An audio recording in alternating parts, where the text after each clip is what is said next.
नमस्कार दोस्तों, मना योग में आपका स्वागत है। और आज हम बात करेंगे योग। जैसे मैंने पिछली वीडियो में कहा था कि आसन कौन सा करें इस वक्त और प्राणायाम कौन सा करें, आसन प्राणायाम ध्यान। लेकिन उसके विषय में हमें थोड़ा सा समझना ज़रूरी है कि आसन प्राणायाम ध्यान आया कहाँ से। थोड़ा सा ज्ञान हो, बहुत ज़्यादा नहीं, विस्तार से नहीं, लेकिन शॉर्ट में और सरल शब्दों में। तो योग के अंग हैं ये, योग नहीं, योग के अंग हैं, आसन भी, प्राणायाम भी और ध्यान भी। महर्षि पतंजलि ने बहुत सारे हमारे योग ऋषि हुए हैं, उनके बहुत अच्छा योगदान रहा है। योग के बहुत सारे ग्रंथ हैं जिसके अंदर ये सारा व्याख्यान है। लेकिन महर्षि पतंजलि को इसलिए याद किया जाता है कि उन्होंने योग के इतने विस्तार विषय को एक सूत्र में पिरो दिया। ठीक है, महर्षि पतंजलि योग सूत्र, उसमें 4 अध्याय में उन्होंने योग का पूरा ज्ञान दे दिया है और उससे भी उसको शॉर्ट कर दिया कि अष्टांग योग दे दिया। उसी के अंदर 8 अंग बता दिए योग के, जिसमें आपका यम, नियम, आसन, प्राणायाम, प्रत्याहार, धारणा, ध्यान, समाधि। तो पहले स्टेप से लेकर समाधि तक का, क्योंकि योग की बहुत सारी परिभाषाएं हैं अलग अलग ग्रंथों में। भगवद गीता में भगवान कृष्ण ने अलग परिभाषाएं दी हैं। तो लेकिन एक मेन जो कहा जाता था कि भाई आत्मा से परमात्मा का मिलन, दूसरा क्या है कि हमारा समाधि लग जाना, समाधिस्थ हो जाना।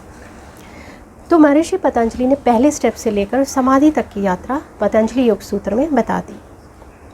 अब ये तो हुआ कि पतंजलि योग सूत्र में ये सारा वर्णन है। उसके बाद दोस्तों लोगों तक, जैसे ये तो एक योग के जो छात्र होते थे या योग के विषय में जानना चाहते थे, वो लोग उस तरफ जाते थे। लेकिन आम जनता तक पहुंचाना कि योग क्या है और योग से क्या होता है, तो धीरेन्द्र ब्रह्मचारी जी, जिस वक्त दूरदर्शन आया था, दूरदर्शन उस समय आया और लोगों के घरों में ब्लैक एंड वाइट टीवी हुआ करते थे और किसी किसी के घर में होते थे। जा के ऐसे करके देखना पड़ता था और फिर घर आके मार खाते थे जब वो लोग भगा देते थे।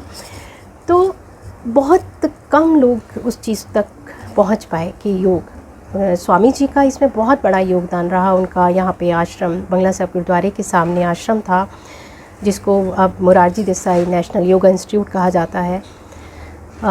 मैं भी वहीं से, मेरी यात्रा भी योग की वहीं से शुरू हुई थी। और खुशकिस्मती ये थी कि जो पहले ही गुरु मिले, उन्होंने फाउंडेशन ऐसी बना दी, ऐसा बीज बो दिया कि अब यात्रा रुकेगी नहीं। तो उन गुरु जी को प्रणाम है।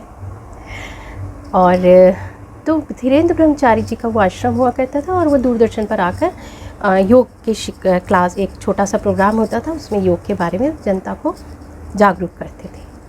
लेकिन उस वक्त साधन इतने कम थे तो ज़्यादा नहीं उस चीज़ में लोग जान पाए। अब रामदेव जी को इसका श्रेय जाता है कि उन्होंने जनता को जागरूक किया और कम से कम उनको, लोगों को ये पता चला कि भी योग से हम स्वस्थ रह सकते हैं। अब बाबा रामदेव जी के लिए फ़ायदा ये हो गया कि अब एक एक घर में 3-3 टीवी हैं, तो लोगों तक वो चीज़ पहुंचाने में उनको आसानी रही। लेकिन जागरूक किया। अब योग में जब मैं इस क्षेत्र में आई और मैंने एक सेंटर खोला और मैंने देखा कि लोग योग से क्या समझते हैं। कोई आ रहा है कह रहा है वज़न कम करा दो, कोई कहता है पेट अंदर करा दो।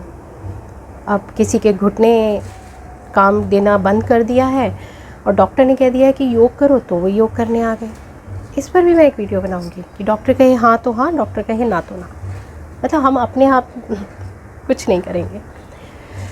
तो योग में बीमार हो गए, बिल्कुल ढेर सारी बीमारियां अपने अंदर ले आए हैं, तब हम योग की तरफ आ रहे हैं।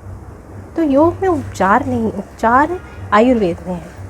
ठीक है, योग एक आपको उस तरह से सहारा दे देगा कि आप स्वस्थ हो जाओ, आप स्वस्थ रहो। तो क्यों ना तभी आ जाओ जब स्वस्थ हो, ताकि आगे बीमारी ना हो।